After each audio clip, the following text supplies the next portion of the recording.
Article 131(2) provides for the duties of the presidency include those of national unity and the protection of the rights of the people and the rule of law. The proclamation, therefore, which the President made on August the 6th, is lawful, is time-bound, 120 days, and it seeks to establish a coordination roadmap with clear reporting. And so, therefore, the mechanism itself is ad hoc, it is short-term, and it will move quickly and lawfully. The panel that we intend to create will recommend a victim compensation legal framework targeted at amendments to the Victims Protection Law, which right now is not operational and therefore is not viable for this particular effort that we are carrying out. We'll also be recommending a protest law be submitted to both houses to be codified so that we can be able to de-escalate the protests when they take place. The objective here will be that for the future protests should be safer and should be professionally managed so that the outcomes are different and not deadly to our people. As I mentioned earlier, the justification for this effort is a constitutional duty of a national unity of our country, as provided for in the provisions that I pointed out. But I also want to say that compensation for victims is just one pillar of justice. There are other pillars, like courts, where matters can be heard. Where verification warrants accountability, we shall be making referrals to the office of the ODPP to ensure that cases can be pursued in courts. This effort seeks to pursue a balanced recognition of harm to civilians and to officers. It does not assign any collective blame, and hence it is evidence-led and seeks to pursue a humane redress for the harms suffered. We've decided to pursue the period from January 1st, 2017 to July 31st, 2025. This period we think is long enough, but also short enough to be manageable. We think that compensation of victims is the best place to start this effort. It is because compensation is tangible, it is time-bound, and it is intended to unify our country. The panel that we seek to create will have the faces of Kenyans that all of you will be able to recognize and to see that they represent the face of the country. We will draw upon the Law Society of Kenya. We will draw from religious organizations. We will draw from civil society and from youth and women leaders. This panel itself will approve the framework for the compensation process. It will establish the eligibility criteria and the schedules to be followed, and will perform other acts related to compensation. We will be able to ensure in this process compliance with human rights norms and laws, and also adhere to public finance laws. As the President instructed us, our mandate is to deliver within 120 days. We'll also establish a technical team to work with us. And this technical team will draw from various institutions and organizations.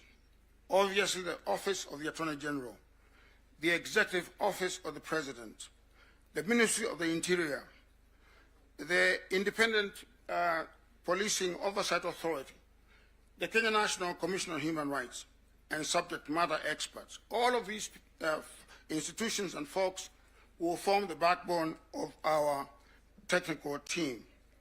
We shall also draw from psychology and trauma specialists, statisticians, data scientists, forensic experts, and record keepers and data protection individuals.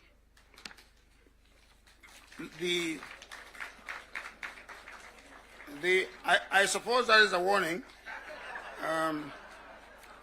The Secretariat will be domiciled at the office of the President. I just want to say that in spite of the steps that I have outlined, that we have made quite a lot of progress in identifying individuals for both teams, for both the panel and also the technical team. And I expect that we shall be announcing this panel by the end of this week. Thank you so much. And we want your support. And we want you to be our ambassadors throughout the country. Thank you very much. Thank you, Prof. Asante. Asante. A hand of applause for Prof and Daktari Aghnezani. Professor? Prof.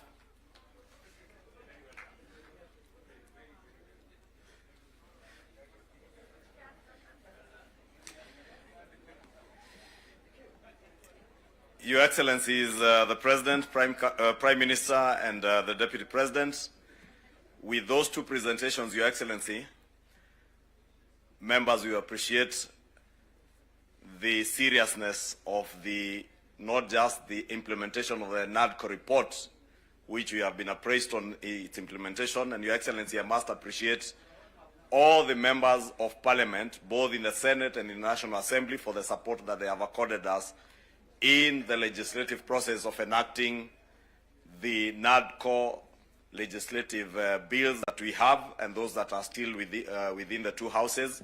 We have committed that we will continue to endeavor to have them adopted and signed into law. Your Excellencies, the 10-point agenda, as has been clearly enumerated by Dr. Aghnezani, are not about you as a president or the Prime Minister. These 10 points are about the nation of Kenya. The full implementation of these 10 points are not about ODM as a political party or the Kenya Kwanza coalition parties. They are about the future of our nation. And therefore, as a parliamentary group, we want to commit, Your Excellencies, that we will continue to ensure that we extend the support that is needed by the Aghnezani team and also to Professor Makau Mutua's team, because as Professor has alluded to, there will be legislative proposals that will come to the houses, as well as requests for budgetary support in the implementation of the work that these two important committees are doing. Therefore, Your Excellency, allow me to close at that point and to now,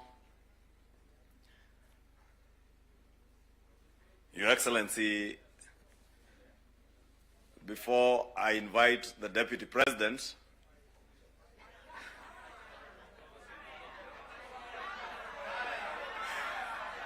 we know whether ni fire si fire, noma si noma.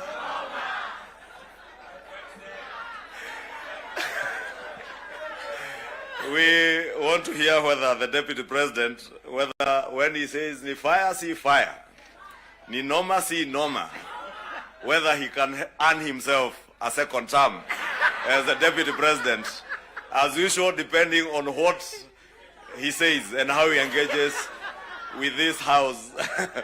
Honorable members, allow me to welcome the Deputy President of the Republic of Kenya, Professor Kithure Kindiki.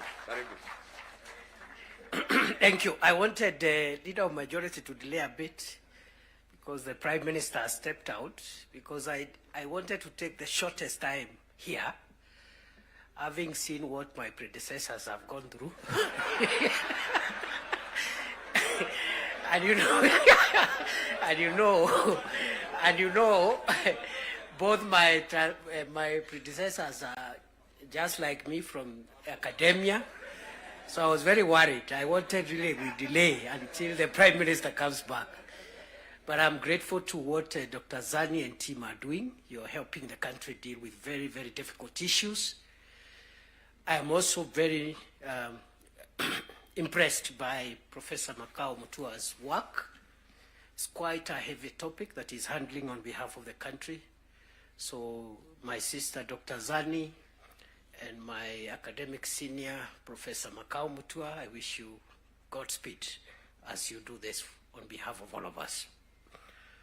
Your Excellency, the President, and Your Excellency, Prime Minister, and my colleagues, let me just say two things as we wait for the Prime Minister to come back and address us. The first one is, for the last 33 years, our country has revolved around majorly two political formations. And the difference in the political strength of those two major political formations has not been very big difference. We've been like that since we went into multi-party politics. So that you have a strong party winning, but even the opposition is fairly strong.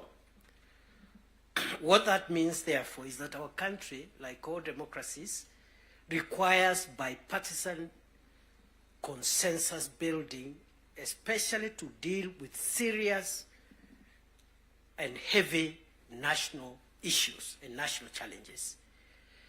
I like what my mono in school and the leader of the National Assembly minority side, Junet said, my distinguished mono. He said that bipartisan, oh, he's back. I was just praising you, Junet.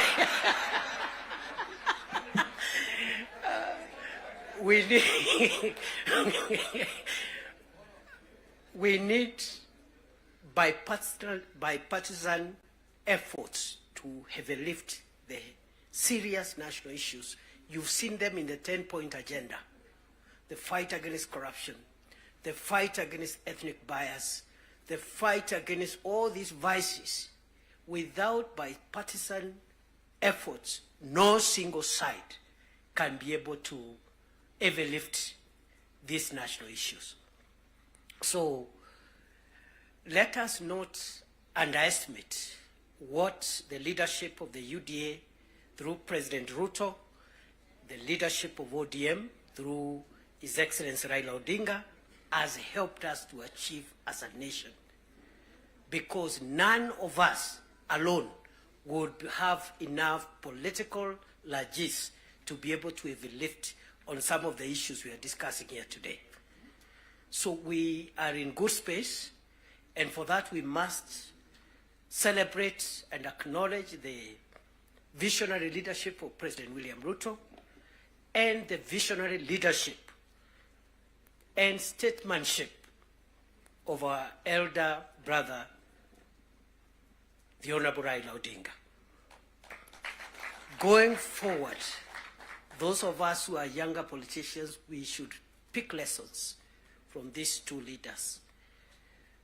Because there's a lot of excitement by many people who are in the political space, and they think leading the country or managing the country's affairs is a small issue.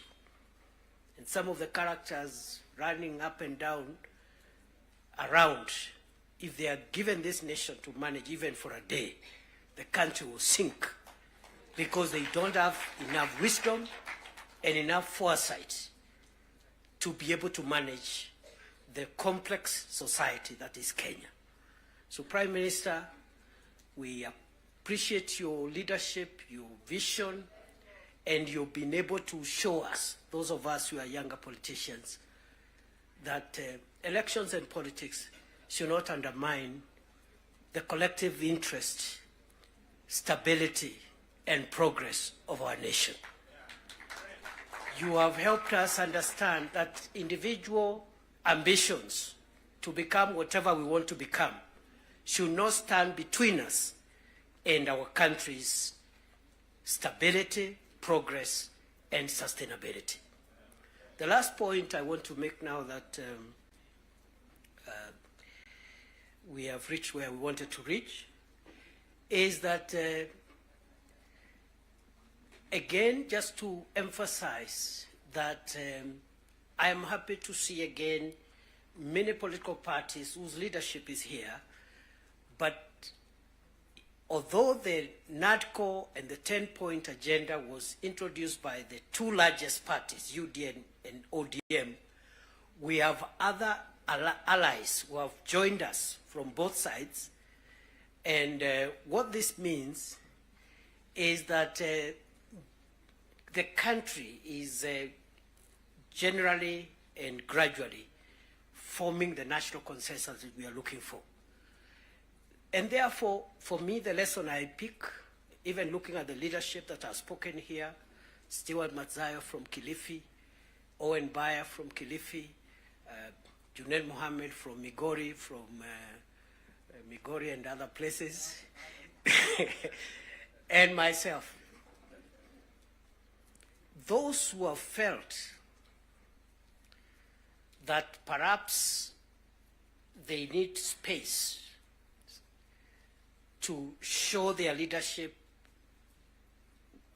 skills, yet they feel their background, their religion, their ethnicity disadvantages them. Perhaps in a large national party, to realize your dream, your potential, and your skills to be tapped than otherwise. National party skills to be tapped than otherwise. And therefore, going forward, as we form coalitions and build our respective parties, let us look towards building national parties as opposed to sectarian parties, because that is where the future of our nation is best assured. So, on that basis, I want to end there, because I saw my colleagues got, I don't know who got no term. I want to end there and wish this meeting all the best.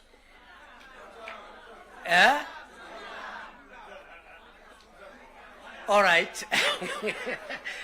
Now, because our leaders are here, after the formal event is over, I'll remain behind. And then we'll also test a few slogans after that. With those many remarks, let me take this opportunity with a lot of respect to request our elder brother, our statesman, the leader of ODM, Your Excellency Raila Odinga, please come and address us. Wapi makofi ya baba jameni? Baba ni fire si fire.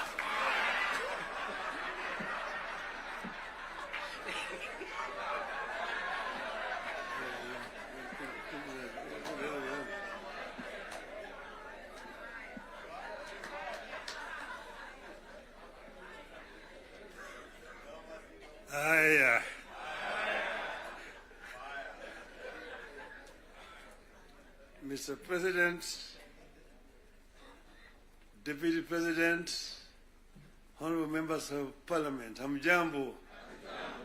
Hamjambo tena.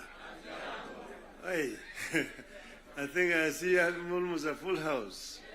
Senators and members of the National Assembly, thank you very much. I'm very happy to be here this morning to see you. I want to say that I'm charged, but I'm not scared.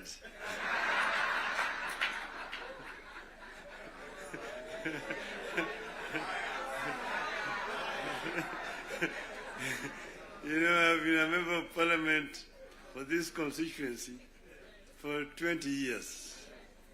And I used to meet with members of Parliament. I was a Prime Minister. And every Wednesday was a Prime Minister's question time in Parliament.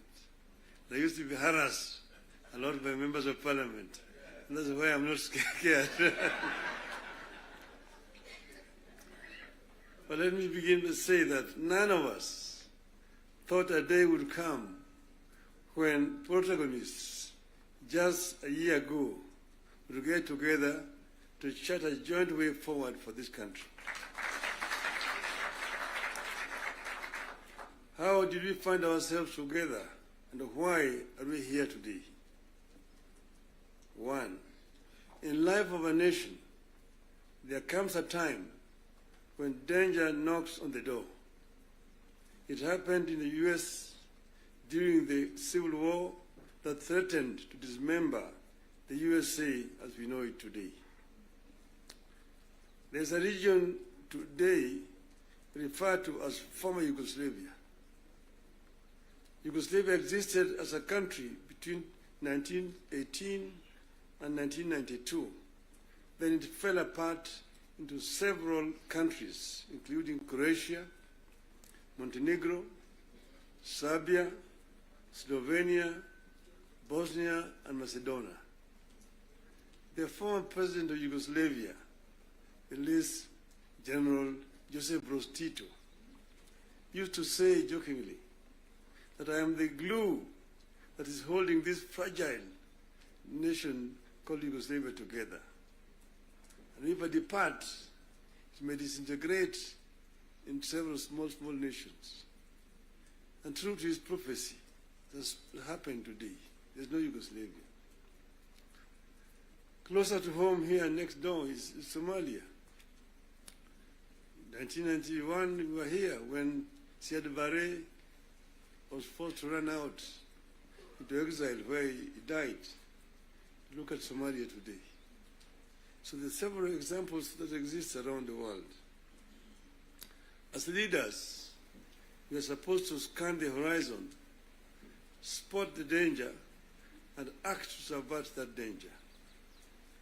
In 2024, that last year, we understood that the dark clouds that were gathering over Kenya could have been exciting, but they could also mark the end of Kenya. We decided that it is better to have an imperfect country that is struggling to mend its ways than to have a collapsed one.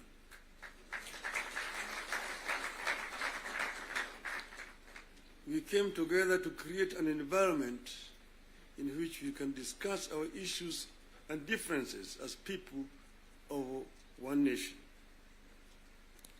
As you know, and as you know here, there are countries that cannot discuss their issues at home. In my life, I've attended many meetings in London, Paris, Istanbul, Washington, name it, where African leaders are ferried to foreign capitals from their own collapsing countries to discuss issues they cannot discuss at home. We go together to spare Kenyan that shame.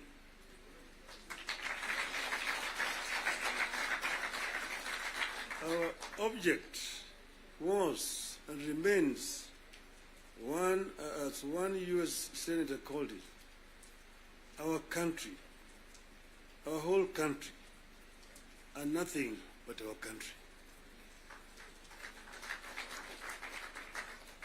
Having stabilized the nation, how have we performed in the intervening periods? How do we do better? How do we move forward in a way that respects the people of Kenya and that shows that we are alive to the circumstances that triggered our coming together and that we are acting on them? That is our object today. And that's why we are here today. We met and decided that we needed to have, for the first time, a joint parliamentary group meeting. We could now discuss with our members of parliament. It's over 2 months ago, an opportunity to discuss in this very same place here with the members of the executive. They came here and actually came with a blueprint of the performance, what they had done up to that time, and what they were intended to continue doing going forward. And I was very candid with them in my discussions with them. And I told them where I thought they were not doing right and what I thought they should be doing rightly. So as always, I'm always very candid indeed. Today, I'm meeting the members of the legislature. As you know, we have got three very important institutions: the executive, legislature, the judiciary. And I'm hoping that in not very far away from today, I will have opportunity to talk to the judiciary as well. So I'm going to be very candid with you people. to talk to you as a former member of parliament.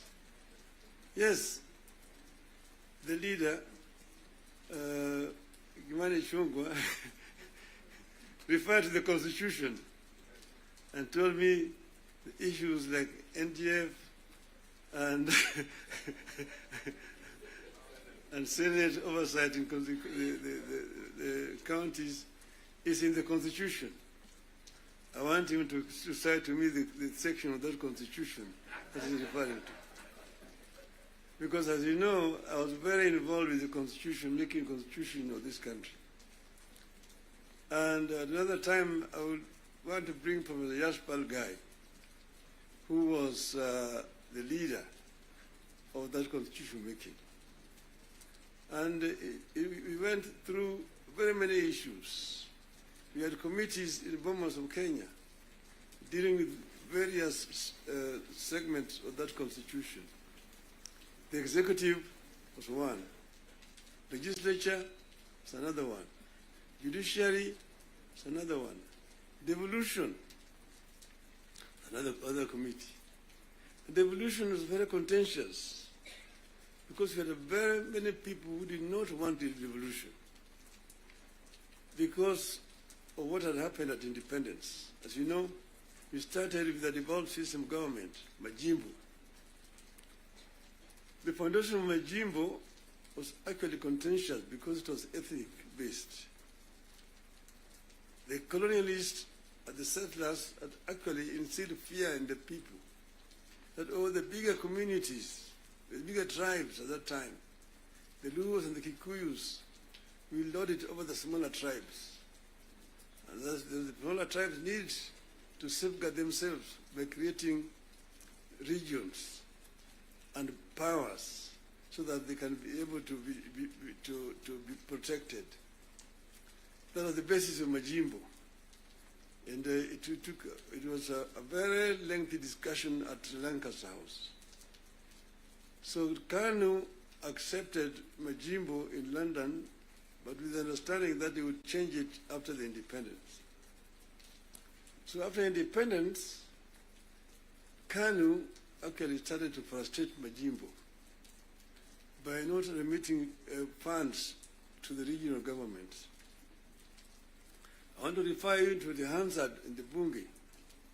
There's a motion that was moved by the then leader of opposition at that time, the late Ronald Ngala, of censorship of the Prime Minister, Jomo Kenyatta, because he had refused to release funds to the regional governments. You need to read that debate. Ngala moved it, it was seconded by Masini Muliro, who was the deputy leader of the opposition. And then Kanu, of course, responded. First Jaramogi, Oginga Odinga, and then Tom Mboya responded to that motion. The motion was defeated, but that debate actually is very historical. And I want to refer you to go and read what it said. Eventually, Kanu, of course, had to fold up and dissolve, and then eventually Majimbo was also dissolved through a constitutional amendment. And then what happened was what? They created a Ministry of Local Government, which was given a lot of powers, Ministry of Local Government. So the Minister of Local Government became an executive minister, just like a Minister for Finance under that constitution at that time. And now they were county councils down there, they capped 265. But then they could not do anything without the authority in writing for the Minister of Local Government. So we had all these documents when we were there at Bomas. But then we said we wanted to give more autonomy to the counties so that service delivery could be better improved. We came up with regions at Bomas of Kenya. But there are people who really opposed devolution. The chairman of devolution in Bomas was called Dr. ODM-Kenya. He addressed the audience at Bomas, and by the time he finished talking, everybody said that man should be the chairman of that committee, and became the chairman of the committee.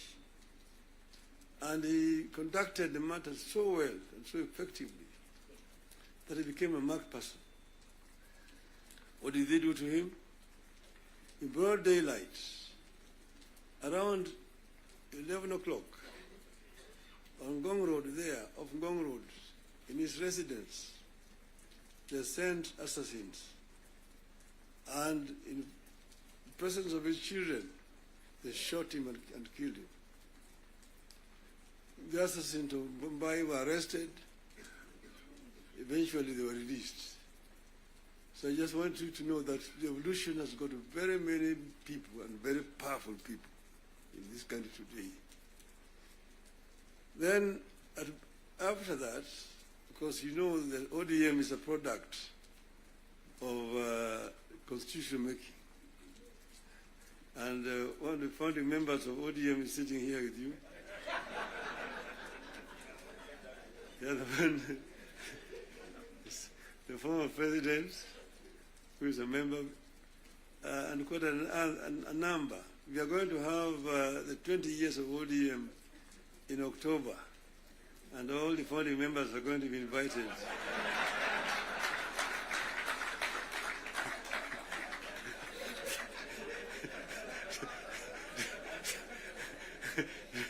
to come and attend. Now, you see, we said that we want, we give clear, responsibilities. The executive, the legislature, and the judiciary. And the legislature is supposed to make laws that the executive uses to run the country. And the judiciary is then there to ensure that in implementation of these laws, the executive is not overreaching or violating the law of the Constitution. But then, so the work of Parliament is representation, legislation, and oversight. Very clear, it's written there in the Constitution. Parliament is not supposed to be implementing. Parliament is supposed to be oversighting. It's not oversighting. And secondly, there is only two levels of devolution. There's, national and one level, county. Constituency is not an element of devolution. Devolution remains at the county. Down there, the constituency, the county government does implementation of the projects. I'm saying, correct.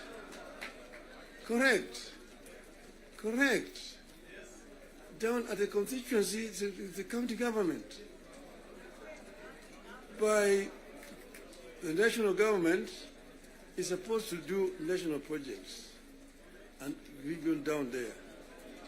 And there are functions which are clearly been assigned. Functions which have been clearly been assigned to the national government. I will tell you,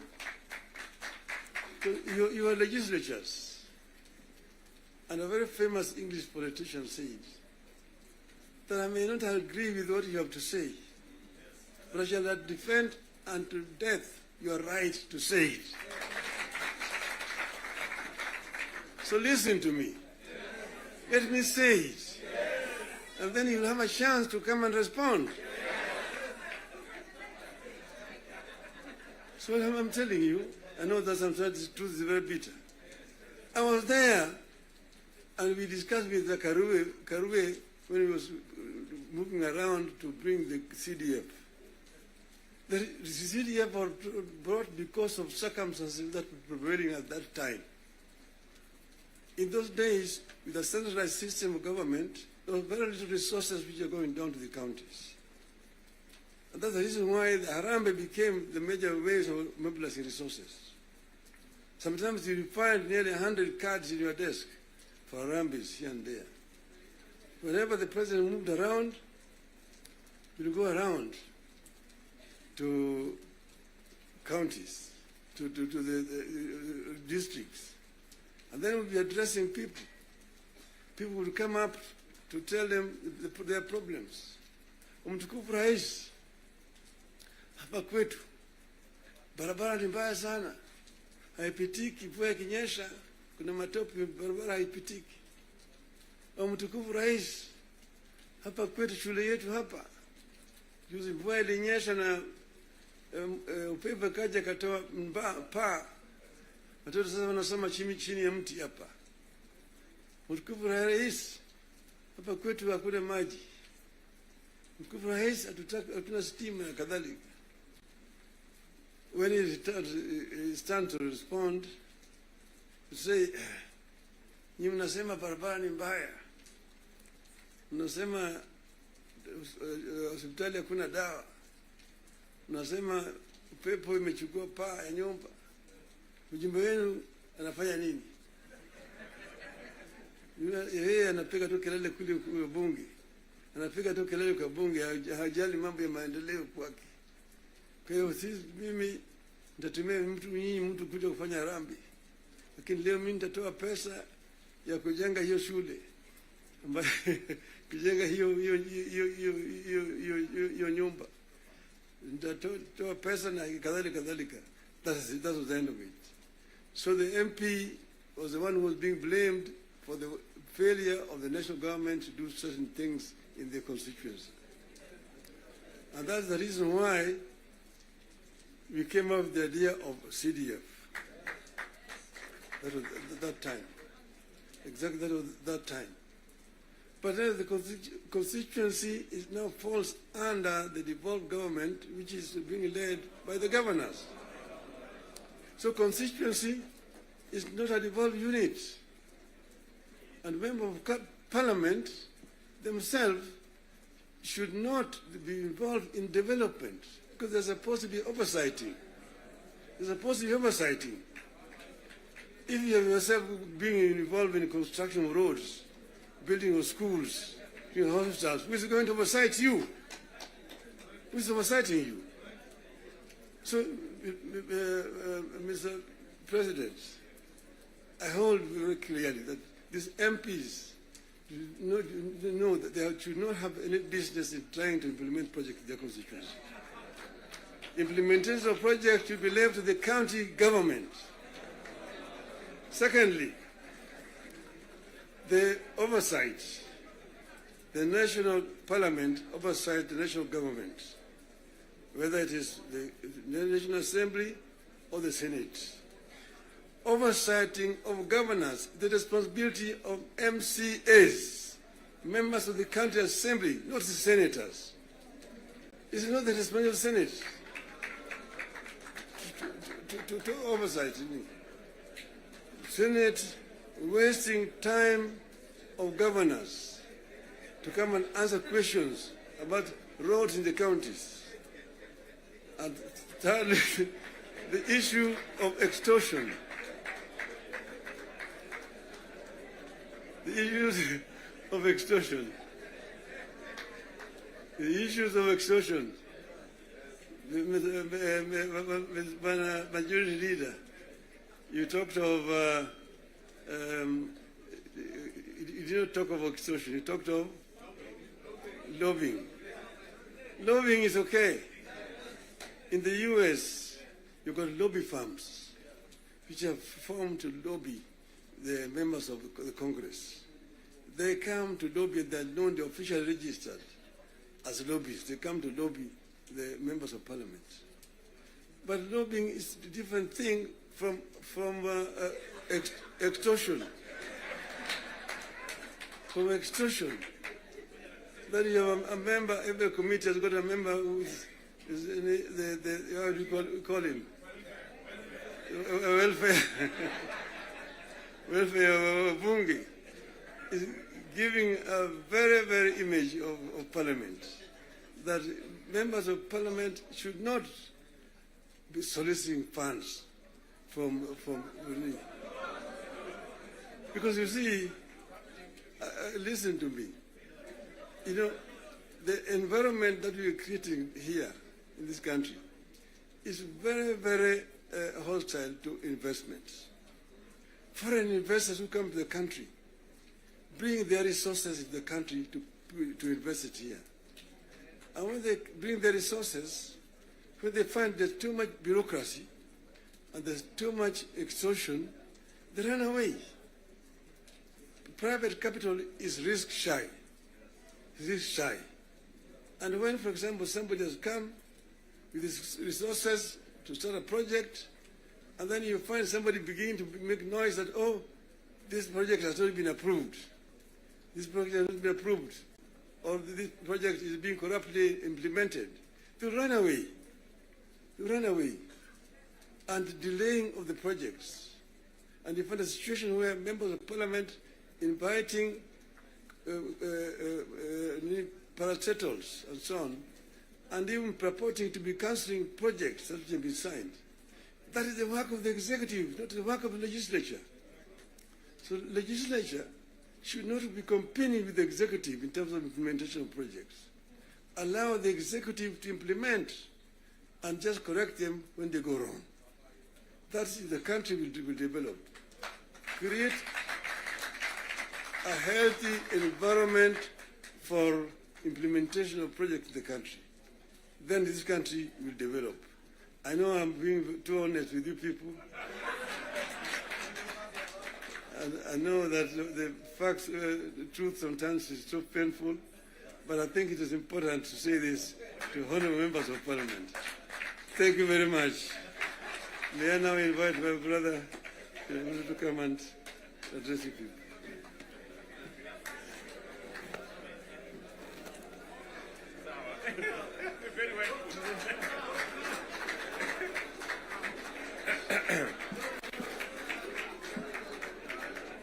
Thank you very much, the Right Honorable Prime Minister Raila Odinga. Ladies and gentlemen, let's take our seats. Thank you very much.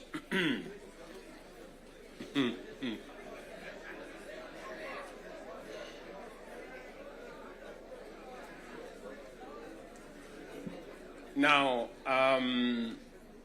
honorable members, let me join the Right Honorable Raila Odinga and all the leaders who have spoken before me to welcome all of you to this very important first ever parliamentary group meeting that brings the two major coalitions together today here in Karen. Karibuni sana.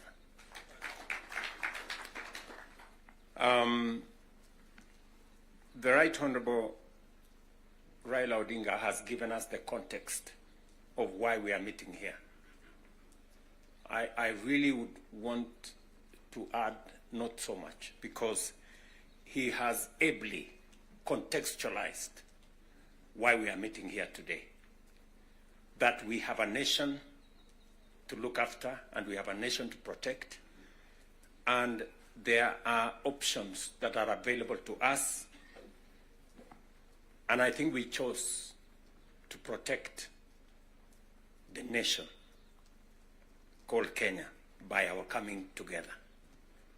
And so I want to commend both the Right Honorable Raila Odinga and the ODM party, my former party, for standing up to be counted when the country needed leaders to stand up for Kenya. It may have been easy to do the opposite. It may have been popular to do the opposite. I know many people have vilified the Honorable Raila Odinga and the ODM party for the decision they took to stand for Kenya when there was need to do so. And let me say the following as the President of Kenya today. We have come from very far as a nation. We stand here today as a robust democracy, a nation that is making strides in our national development. And I want to speak to you candidly. I don't have a written statement because I really wanted to speak to you from my heart. Because where I stand today, I've had a political journey as a person. And by God's grace, I have come very far. You know, out of the 5 people who have become presidents in Kenya, I am one of them. I don't take it for granted, and I don't take it lightly that God has given me an opportunity to be one of the 5 Kenyans who have had the opportunity to lead this country.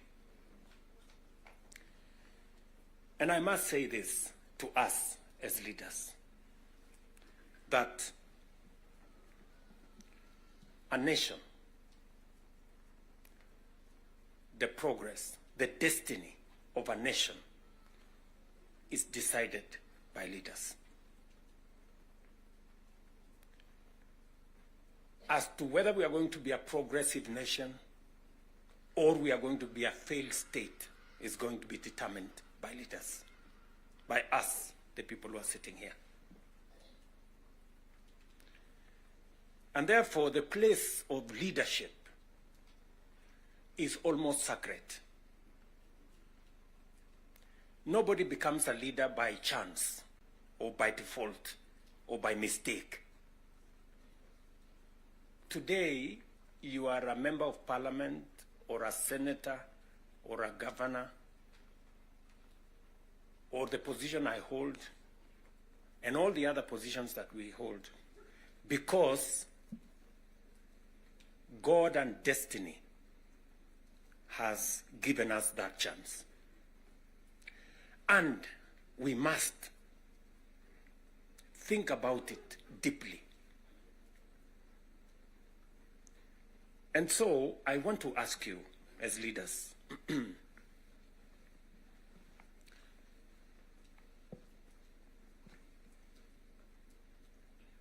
the Honorable Prime Minister has given us a history of countries.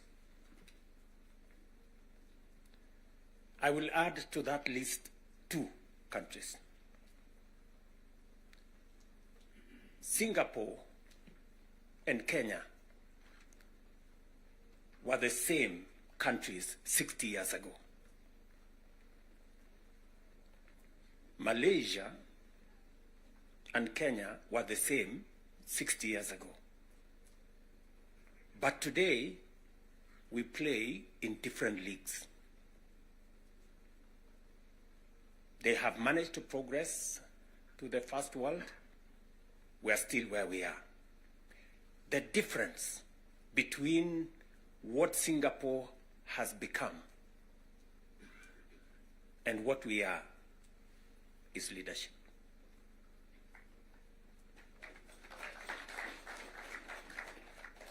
And that is the place, ladies and gentlemen, we occupy today. So that you understand the importance, the sacred position you hold as a leader. Sometimes people want to ask, how do people who live in different houses, they have their own lives to pursue, but they wake up one morning on an election day and they go one after the other to 10,000, to 20,000, to 50,000 and elect you? You are not special. But it is a moment that God has given us as leaders. And therefore, we must do whatever we are doing, knowing very well that we have a heavy, almost sacred responsibility to the people we lead and to the nation of Kenya.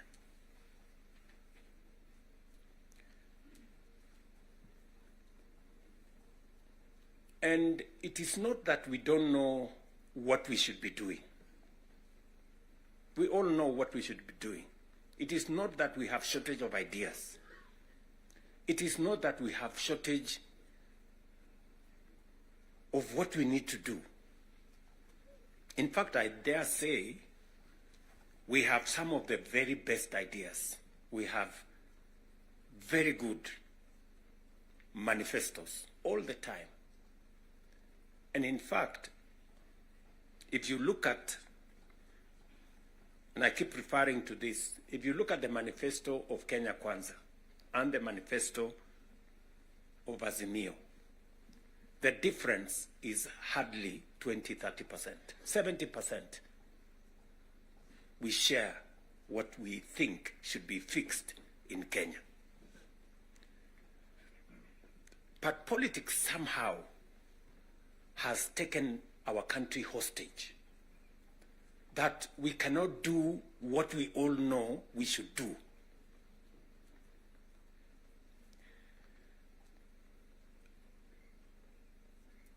I have said that the difficulties that I face today as a president in Kenya are self-imposed. You know, I imposed on myself all these difficulties. Implementing the new funding model, implementing SHA, implementing housing, doing all those things. If I hadn't done any of those, I would be a very popular person, and but the country would not have moved anywhere. I am confident that if Raila had become president, he would be doing what I'm doing. Yes. He would be implementing SHA. He would be implementing housing. He would be doing reform in the education. He would be doing reform in agriculture. I know that for a fact because I have been in his school of leadership. That's the correct position. And he would be as unpopular or as he'd be having the same difficulties that I have today. But these are necessary for Kenya to change. Friends, we cannot change the country otherwise. And that is why he has the courage to stand here and tell you, let us stop the extortion. Yes. Very few leaders can stand here and tell you to stop the extortion that is going on in Parliament. I'm telling you the truth. Very few leaders. Because we like making peace with mediocrity. Oh, you know, and they're trying to explain things that we shouldn't be explaining. Now let me ask you, friends, you know, we are all friends here. Yeah, we are one team, or so I guess. This fellow who is called chairman of welfare in committees, what is their job? What is their job? Extortion, that's it. And that is what Prime Minister is saying. You know? You know, what is Sokohuru? What is Sokohuru? Tell me, what is, you know Sokohuru?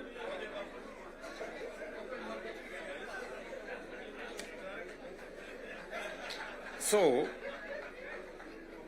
let me tell you. No, no, you see, and this is the same problem that we face. This is the same problem that we face. Because, look, for example, we passed the law that we all know, friends, we all know the problems we go through with fundraisings for people who have hospital bills. All of us. In your phones, you have WhatsApp groups. So-and-so has this, this condition, so-and-so has this condition, contribute here. True or not true? Yes. But we don't want to fix it because it's difficult. But I must commend you. I must commend the members of National Assembly and Senate because you took the courage and passed the bills that today is beginning to solve the problem of health in Kenya. It may not happen instantly, but all of you can now see that there is a possibility that we can sort out the challenge of health and health delivery in Kenya. But because we had to be bold, you know, we had to be bold and make the necessary decisions. Today, we are dealing with the crooked hospitals and health professionals who still want to steal from SHA and to steal from our health provision. And we will go after them and we will deal with them. So, what am I saying? I am saying the following. If we have to change Kenya, my friends, we have a historic opportunity today with this broad-based government, we have a historic opportunity to unleash the full potential of Kenya. We all believe, I do, that Kenya is a very great country, this country of ours. There is absolutely no reason why Kenya is not like Singapore. We have what it takes. Let me repeat. We have what it takes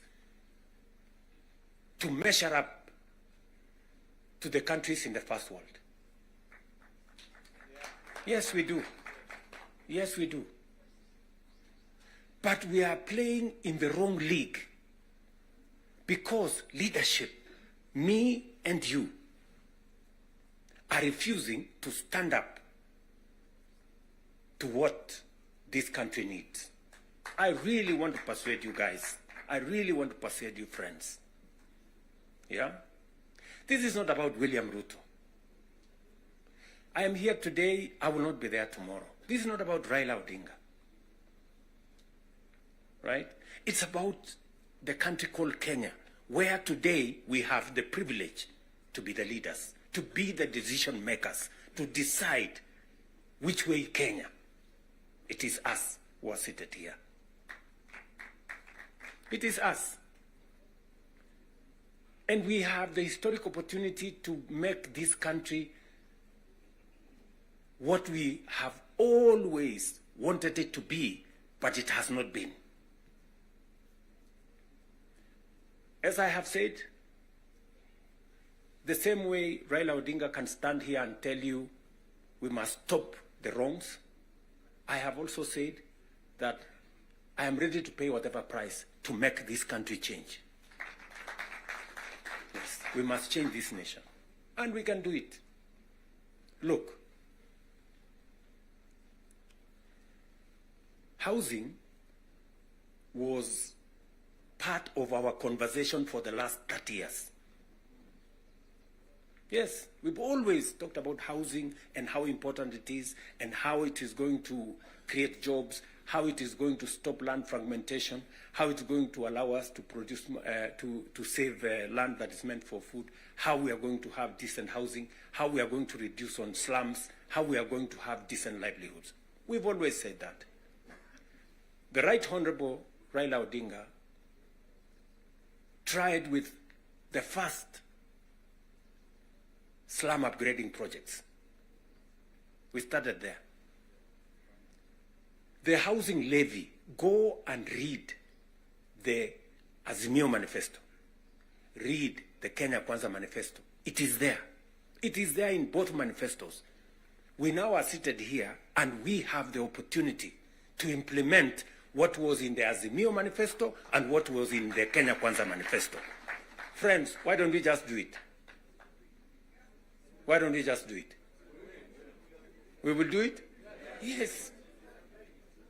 Let us just pull it out and look. You can see for yourselves how transformational it is. Today, using the housing levy, we are not only doing housing, we are doing markets, we are doing hostels. And I promise you, what you see in Mukuru, what you see in Kisumu, because I have been there with Baba here, what you see in Eldoret, what you see in Nakuru, what you see in Kiambu here, what you see in almost every part of Kenya, is just housing implemented for 2 years. And you can already see the kind of impact it is having, the number of jobs it is creating, the way it is bringing change in our towns and cities. Friends, if we were to do this for 10 years, if we were to do this for 20 years, and this is a project that has been delayed, we are supposed to have done this 30 years ago. Tell me, if housing was implemented 30 years ago, how Kenya would be looking today. We wouldn't be different from Singapore. We may have started late, but we now have a chance to do it. I want to ask you, I want to request you, for us to come together.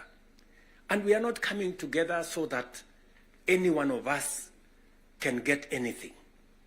We are coming together so that we can transform this country. And it is possible in our lifetime to change Kenya. In our lifetime. We now have maybe 320, 350,000 young people working in that space. We could double that to 700 in the next 2-3 months. We could scale up that to 1 million by next year. And we can energize the transformation of our country. That is why we are sitting here.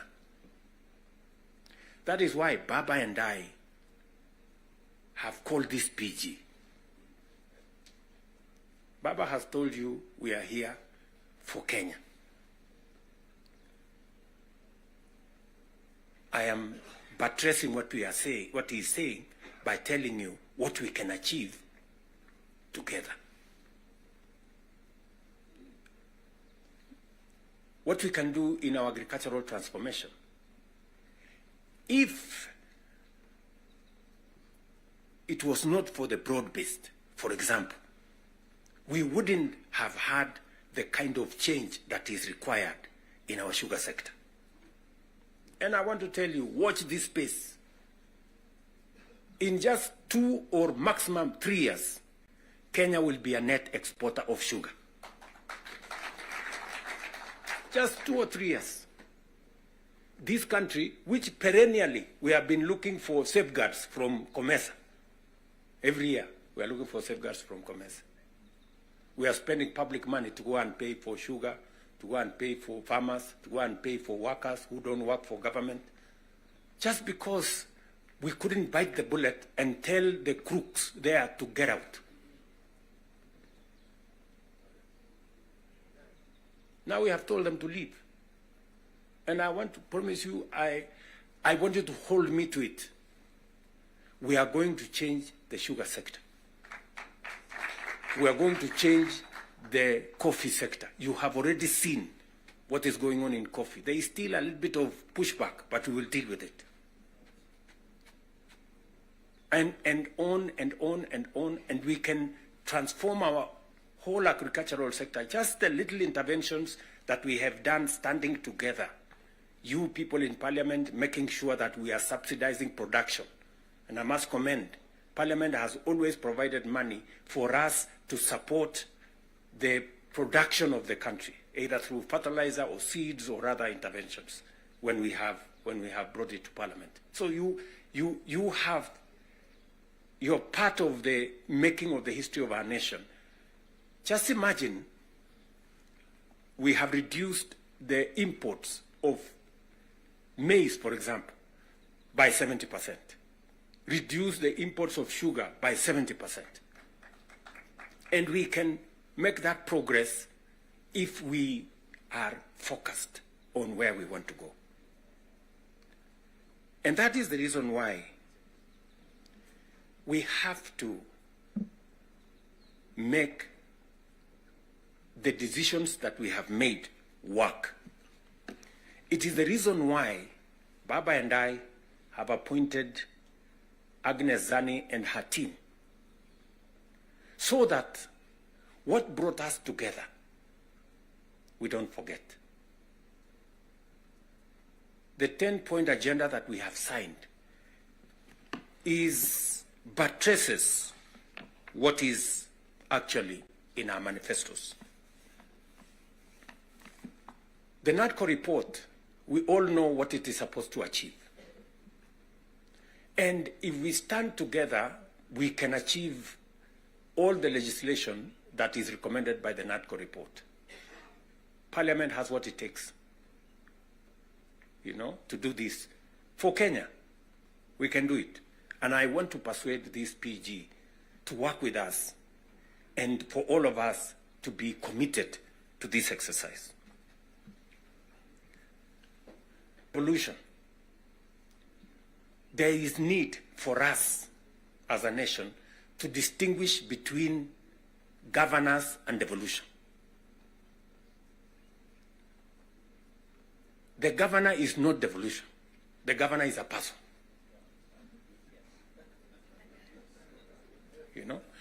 Devolution is about the people.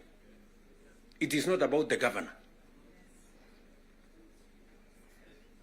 And we can deal with the governor without disrupting devolution,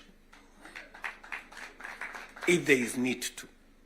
But what is sacrosanct, what is constitutional, is that we must get local people, development, to be at a local level as much as is practically possible.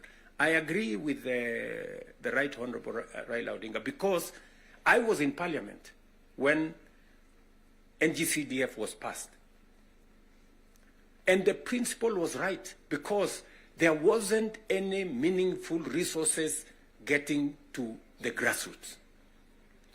And the big push for devolution in the constitution-making process was 3 principles: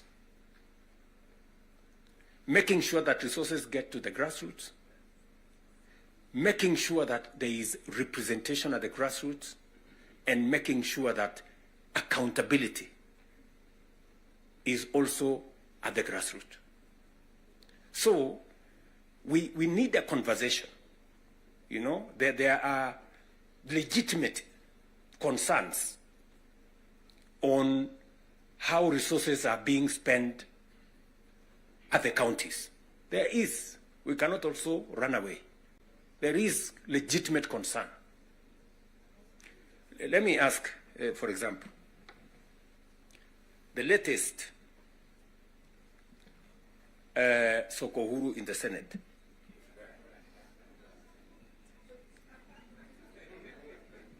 because you have to accept, by virtue of the position I hold today, I am a consumer of raw intelligence.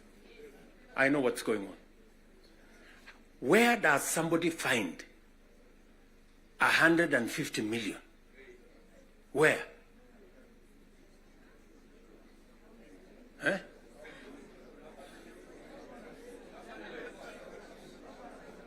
Is that his money?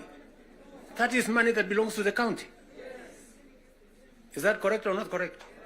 Yes. Let me ask you, members of parliament who are seated here. Do you, for example, know,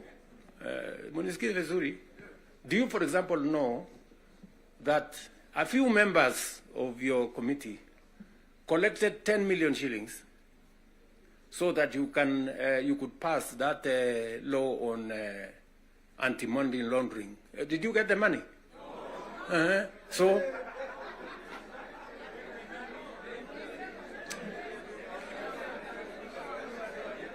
So, going forward, si tunataka tukubaliane, si we are one team. Yes, there are people who are destroying the credibility of Parliament.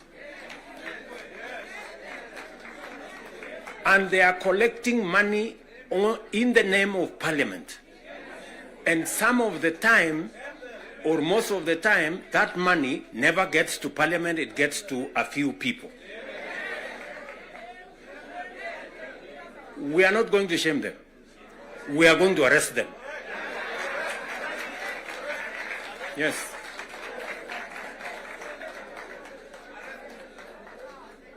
Do we agree? Do we agree? Yes, whoever is giving and whoever is being given and whoever is doing whatever it is, we sort them out. Because the reality, friends, the reality is that there is a problem. And we all know here, tukitaka tu kusema ukweli, there is a problem. And unless we sort it out, we are going to destroy our nation. We are going to destroy this nation unless we sort it out. And we must be as candid to ourselves here as we are candid in implementing what is transformational for Kenya. Tunaelewana? Now, let me say this. We must make sure that we get resources to the grassroots. But we also must make sure that the resources that get to the grassroots is used for the people, not other ways. And so we must do for the national government as well. In our 10-point agenda, we have discussed about the young people of our nation and how we need to protect their livelihoods. I want to ask the leadership seated here today, members, I want to persuade you. We have a robust program. We have, I think, close to 8 or 9 different programs targeting our young people and how we can meaningfully engage them in employment and other interventions that benefit the young people of our nation. I will say this. We spend close to 650 billion shillings every year in education, making sure that our young people go through primary school, ECD, primary school, junior school, secondary school, TVETs, and universities. We must equally have clarity in how these 650 billion shillings we spend every year, at the end of the day, how do we recover that money by making sure that our young people become a resource for the development of our nation instead of being a problem to our nation? We must do that. And there are 6, 7 interventions that have gone through Parliament. Housing is one of them. Export of labor is another one. Digital jobs, and every member of Parliament here, especially of the National Assembly, you have resources to do ICT hubs. I remember discussing with Sirma there, chairman of NGCDF. I remember discussing with Kiarie, the chairman of ICT. And if there are any issues that concern, sometimes maybe we have a problem with resources, Mbadi is here. He knows that if there are resources that needs to be made available, is for us to provide interventions for young people to get an opportunity to work. You know very well that we can create hundreds of thousands of jobs in the digital space. You are aware of what we are doing in Nyota. You are aware of what we are doing in KJet. And if you don't, we should be able to explain to you so that you become part of the people, because you speak to hundreds of thousands of people every weekend, every day, as you go about your responsibilities, how they can tap into these opportunities and create livelihoods for the young people of our country so that they too can make a contribution towards making Kenya what we all want it to be. And I can continue, and I can continue on all the other aspects that we have worked on. We agreed that we must have a conversation on national debt because it has the potential to threaten our development. It is the reason why my good friend Mbadi and I have been in many different places, and we have done the most that we could to contain the issue of debt. We have gone out of our way to look for alternative sources of funding so that we don't always go to borrow. We have gone the route of securitization. We've gone the route of private-public partnerships. You know very well that we will be starting the construction of the road all the way to Mau Summit from here, Ironi. We are not going to be spending any debt money from government. The road is going to be built on private-public partnership. You know very well that we are going to begin the railway going all the way from Naivasha to Kisumu all the way to Malaba. We are not going to be spending money from debt like we did with the first section of the railway. We are going to be using public-private partnership to do that road. And many others that we have, we are thinking outside the box so that we can craft alternative mechanisms of delivering on public infrastructure or public goods without necessarily endangering the country with national debt. So we are working at it. It is part of the recommendation of the 10-point agenda that we must deal with. And we are seized with that matter. We will be giving, Mbadi and company will be giving a report to Zani's committee on what practical steps are we making to respond to the issues in the 10-point agenda. What are we doing about the young people? We will be able to tell Zani and the PG should be there to monitor what we are doing so that we not only do it for us, but we also do it for the people that we represent. And finally, because I do not want to belabor the point, I said we have a historic opportunity. It is not always that protagonists come together to look at the greater interests of the country. But God has given us this opportunity. And I must commend Baba here, because very few leaders have the courage and the mettle to withstand criticism and stand for the nation. Very few people. Very few people. Many people look for what is convenient, what is popular, even if it is wrong, and they want to pander to it. But when a nation's destiny is at stake, you need statesmen, you need people who have the courage to put Kenya first and everything else secondary. So, what am I saying in conclusion? I am saying Zani and team have a job to do. They will be briefing Right Honorable Raila Odinga and myself on what needs to be done.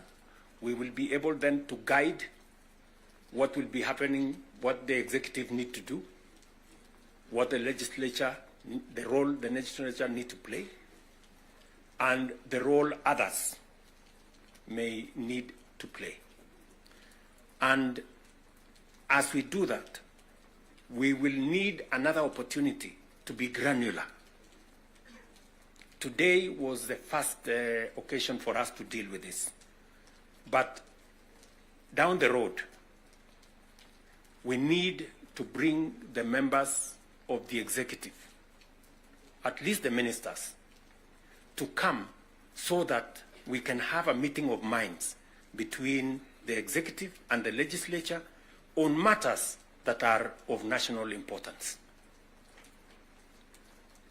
Further down the road, we may need that engagement. Maybe not in a sitting like this. Maybe we can organize a retreat for 2 or 3 days so that the questions I see members of parliament asking on some of the programs, we can fully understand the import of the programs we are running, what they are meant to achieve, the transformation that is supposed to happen, and how we position ourselves to make sure that we provide the push necessary for that transformation to happen. Again, focusing on the greater picture, the bigger picture of our nation. So, ladies and gentlemen, I want to say thank you very much for coming for this session. I know we will listen to you by way of feedback on some of the things that you want us to respond to. We are here because we are one team and we want to succeed together. And we want to make sure that none of us is left behind. Are we together? So, mimi nimesema asante sana. If there are any questions directed to me, I will be willing and ready to answer. If there are some directed to any one of us here, we will be able to answer.